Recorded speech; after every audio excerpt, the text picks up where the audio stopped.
Hello, people of the internet, and welcome back to another entry in Haskov's intermittent tutorial series.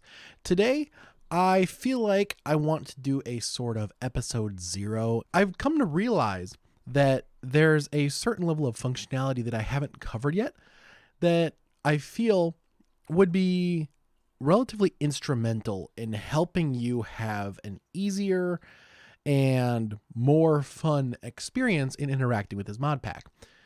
And that sort of category or chunk of information that I want to cover is utilizing the interface to your advantage, primarily in relation to crafting and discovering recipes and such for blocks. Because I don't normally include recipes of items or blocks that I'm making over the course of my tutorials. If you are empowered to figure that out yourself, that'll make following the rest of the tutorials much easier.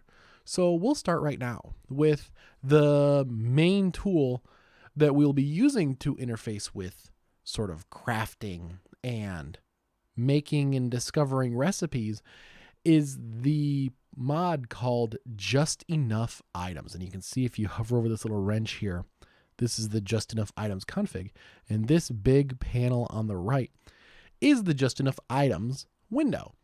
So the big first functionality that we'll cover is utilizing the search bar.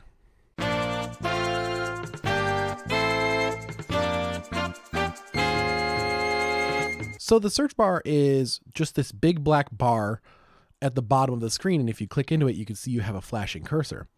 And what this does is it lets you search through every single block or item in the game and let you learn about it. So if I type something like, for example, an ender chest, we can see we have the ender chest from vanilla Minecraft, but we also have the ender chest from the ender storage mod.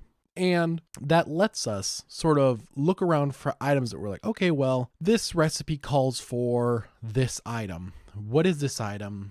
What mod pack is it related to that maybe you can look up where to find it, and then allows you to just see it right there. This is what it looks like, so this is what I'm looking for. And in a similar vein, if you are looking through something like a chest, and I have my ME system open right here, and you want to search for something and sort of highlight it in an interface, so like if you have a chest, what you can do is if you double click, you can clear out your search bar, and if I want to search coal, I can see that it highlights all of the blocks that contain coal in the name. And that lets me find stuff quicker in disorganized storage. So I can just be like, oh man, I need some coal. If you double click, it makes it yellow. And if you double click, it makes it go away. And that's the major functionality of the search bar. And next, we're going to go over how you can sort of find stuff in relation to mod packs specifically. Let's say you've found a mod pack that is especially exciting for you. That's something that you're like, ooh, I really want to get into this and I really want to figure it out and I want to know what blocks are in this. So for example, let's say I want to find some of the stuff in, it's called industrial foregoing now. So if you do @ and then industrial, will start filtering blocks by their mod name. So I'm starting to get industrial craft, a whole bunch of stuff from industrial craft. Well, okay, I want to filter it down to industrial foregoing because that is the machine that I'm looking for. So I've already, and now it just lists off all of the mods that we can find in the industrial foregoing pack. And as far as I can understand, the search functionality is you just take the name of the mod and you remove all the spaces from it. So I'm like, okay, yeah, this is the mod pack that I'm interested in. Oh, okay, they have a latex processing unit, and a froster, a lava fabricator, a mob detector, all that sort of stuff. And that really lets you get a grasp of, all right, what is in these mod packs. And finally, we'll go over what I identify is the most important aspect of this whole functionality / mod is recipes.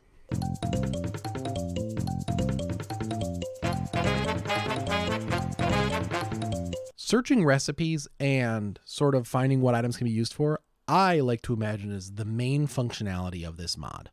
So if we continue back to our example of Ender Chest from earlier, if I search it up, now I've searched Ender Chest, and so our two options are available. I'm like, okay, I want to make this Ender Chest. If you left click, you can see here is how to craft it, and it'll cycle through all of the potential replacements that it can use every so often. But another cool functionality of this is if you are in this little search panel on the right, or if you're in a pattern here, if you right click any item, you can see what that item is used in. So if I'm like, oh, okay, cool, an ender pearl, what else is it used for? You right click and it'll tell you the systems that it's used in, and it'll tell you the, like, what it's being, so like, first of all, hey, if I'm making something in a crafting table with this ender pearl, what can I make? Hey, if I'm passing it through a grindstone, rock crushing, smelting, a brewery, mana infusion, pulverizer, induction smelter, whatever. So I can be like, okay, if I put an ender pearl through a pulverizer, what do I get? Ender dust, cool.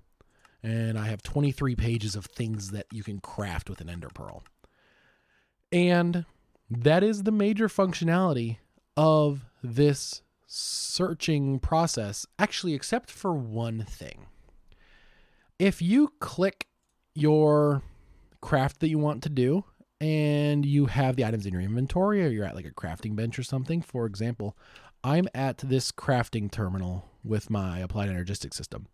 If I want to make an ender chest, I can click it, and if you click this little plus here, it'll put all the items where it's supposed to be and sort of guide you through building it. Unfortunately, I'm one blaze rod short, but that makes it very simple to make items quickly, because you're like, okay, I have all the stuff in this chest that's attached to this crafting table.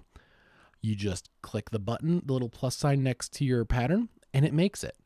And that's the major functionality that I wanted to show off. If you've got this far, thank you very much for watching. I appreciate you sticking around and watching all this stuff. Look forward to more tutorial videos, and thank you so much for watching, and have a great day.